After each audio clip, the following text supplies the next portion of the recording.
SDM Harshal Chaudhary Sironj में काफी लंबे समय से पदस्थ हैं। वहीं उनकी विवादास्पद कार्यप्रणाली, आम नागरिकों एवं पक्षकारों के साथ भेदभाव करने जैसे गंभीर मामलों को लेकर अधिवक्ता संघ सिरोंज ने लगभग 6 पेज का एक ज्ञापन देश के प्रधानमंत्री नरेंद्र मोदी से लेकर मध्य प्रदेश के मुख्यमंत्री डॉक्टर मोहन यादव के अलावा देश व प्रदेश के वरिष्ठ अधिकारियों को दिया है। मेरा नाम कपिल त्यागी, मैं पेशे से अधिवक्ता हूँ और अधिवक्ता संघ सिरोंज का मैं अध्यक्ष हूँ। और यहाँ मैं आप लोगों के समक्ष अपनी बात रखने के लिए इसलिए आया हूँ कि हमारे सिरोंज में एसडीएम है हर्षल चौधरी, जिनके कार्यकलाप को लेकर कई चर्चाएं वहाँ पर हैं और रिकॉर्डेड है। उनके काम जो है आम जनता के लिए त्रस्त करने वाले हैं। 86 आने का टिकट, उसका प्लॉट मात्र केवल कितना है 40 आने, और उसका मकान, उसका शोरूम ध्वस्त नहीं है। अन्य लोगों के मकान ध्वस्त नहीं किए क्योंकि उनसे साठ आप एक दिन में कोई कार्रवाई करते हैं तो निष्पक्ष करेंगे। और आप किस संदर्भ में यहाँ आए, आप किस संदर्भ में प्रेस वार्ता है, उससे आप शुरुआत करें। बहुत बहुत सबका धन्यवाद। मैं शुरू करूँ?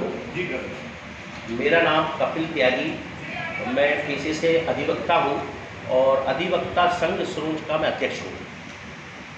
और यहाँ मैं आप लोगों के समक्ष अपनी बात रखने के लिए इसलिए आया हूँ कि हमारे सिरोंज में एक एसडीएम है हर्षल चौधरी जी, जिनके कार्यकलाप को लेकर सीमांकन जब हो गया, उसने अपनी जमीन की सीमाएं निश्चित हो गई।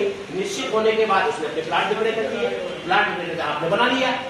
तो नियम ये कहता है मध्य प्रदेश दूरगाछ संहिता में कि अगर सीमांकन उसी तहसीलदार ने किया है तो सो मोटो एसडीएम को चाहिए कि उसकी अपील स्वीकार करे और संबंधित माननीय राजस्व सचिव, माननीय मुख्य सचिव, माननीय कलेक्टर महोदय, क्षेत्रीय विधायक माननीय उमाकांत शर्मा जी और हमारी सागर सांसद लता भानखड़े जी, और मैंने आर्थिक अपराध ब्यूरो में भी आवेदन दिया है, लोकायुक्त को भी दिया है कि मैंने उसमें अपना निवेदन किया है कि हर तथ्य जो मैं लिखे हैं उनके साक्ष्य मैं देने तत्पर हूँ।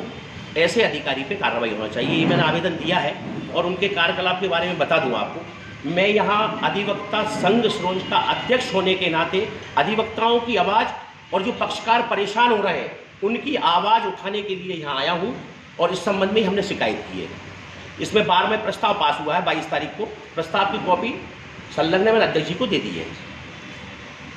माननीय हर्षल चौधरी, मैं कपिल त्यागी एडवोकेट हूँ और अधिवक्ता संघ सिरोंज का अध्यक्ष हूँ। त्यागी जी, जो आपने अपने जो त्यागी समाज के लोगों को जो पट्टे की जमीन के बारे में बताया, क्या पूरा मामला, कितने लोग हैं? त्यागी समाज की जमीन के बारे में नहीं बताया मैंने। जमीन ऐसे सैकड़ों केसेस हैं। त्यागी जी के नाम बताएं आप। जो त्यागी, ये मेरे पास जो सर्टिफाइड कॉपी है, उनके नाम बताएं, कौन कौन है वो नाम मैंने बता दिए हैं अभी थोड़ी देर पहले। आप बताएं, आप मेरी बात तो सुन तो लें आप। इसकी कॉपी मैं आपको देता हूँ। नहीं, इसमें बता तो नहीं आप पहले थोड़ा सा। आप ये कॉपी ले लीजिए, आप पढ़ लीजिए। मेरे पास 3-4 कॉपियां हैं। पढ़ना नहीं आता सर, मैं सुनना आता। नाम तो बता दीजिए, आप अपने नाम बता दीजिए। ये मनमोहन त्यागी आदि, और जमीन ली है एसडीएम के मित्र वरुण मिश्रा ने, और ये रजिस्ट्री हुई है 29 लाख रुपए की। ये भूमि पट्टे की थी, विक्रय हुई, और साथ में इस जमीन का नामांतरण भी हुआ। पट्टे की जमीन का विक्रय नहीं होता क्या? पट्टे की जमीन का विक्रय सक्षम अधिकारी की अनुमति के बगैर नहीं किया जा सकता। तो क्या एसडीएम सक्षम? माननीय कलेक्टर महोदय, अब अधिकार कमिश्नर महोदय पे है, उनसे परमिशन लेना पड़ेगी पट्टे विक्रय की, तब जाके उसकी जांच होगी किस आधार पर पट्टा विक्रय किया जा रहा है, क्या आपकी आवश्यकता है, तत्पश्चात वो पट्टा विक्रय किया जाएगा। तो आप किस पे आरोप लगा रहे हैं किस तरीके से कि एसडीएम कौन है? एसडीएम कौन है वहाँ पे? एसडीएम है हर्षल चौधरी जी। क्या इन पर किस तरीके का आरोप है आप लगा? ये मंडला के निवासी है, ये मंडला के निवासी है जिन्होंने क्रय की है, और वो भी सौभाग्य से मंडला के निवासी है। और बाईपास रोड डल रहा है मंडला के उस व्यक्ति वरुण मिश्रा को ये कैसे पता कि यहाँ हमें जमीन क्रय करना है। कितने करोड़, कितने लाख की जमीन होगी वो?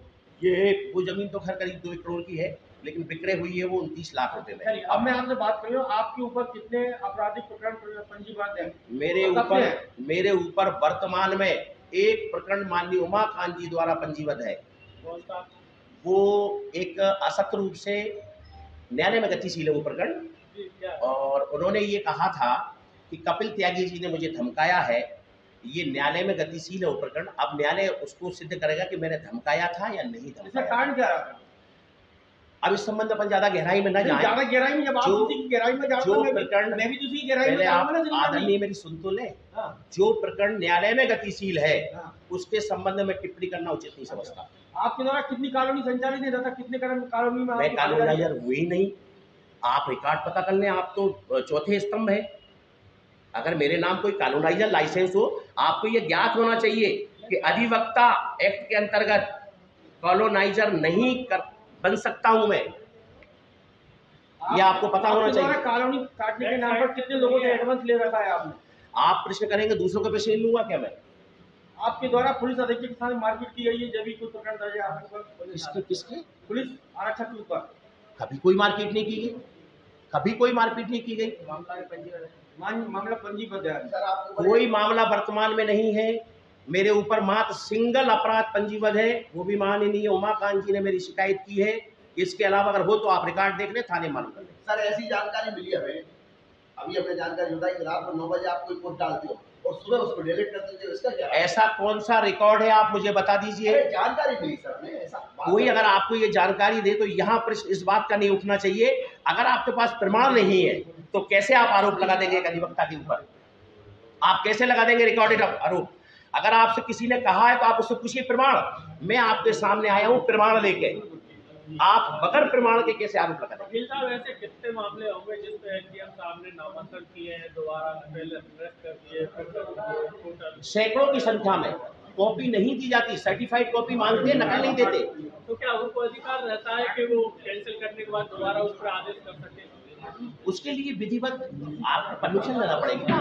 अगर कोई गलत आदेश आपसे हो गया है तो आपके वरिष्ठ अधिकारी वरिष्ठ न्यायालय से आप उसकी बाकायदा पुनर्वन करते हुए उसका परमिशन लेंगे, तत्पश्चात उसमें आदेश में संशोधित करेंगे। नियम तो ये कहता है। जैसे आपने आरोप लगाया कि वो पैसे लेकर काम करते हैं, तो क्या वो पैसे खुद लेते हैं या किसी एजेंट के थ्रू लेते हैं? अब ये तो आप लोग इतने समझदार हैं कि मैं आपके सामने तथ्य रख रहा हूँ और जिन तथ्यों के बारे में मैं आपको बता रहा हूँ, पहले इनका प्रश्न पूरा हो जाने दो। आदरणीय उनकी जवाब उठाकर मैं सबसे ज्यादा समझदार अगर कोई होता है तो वो एडवोकेट होता है, वकील होता है, अभिभाषक होता है।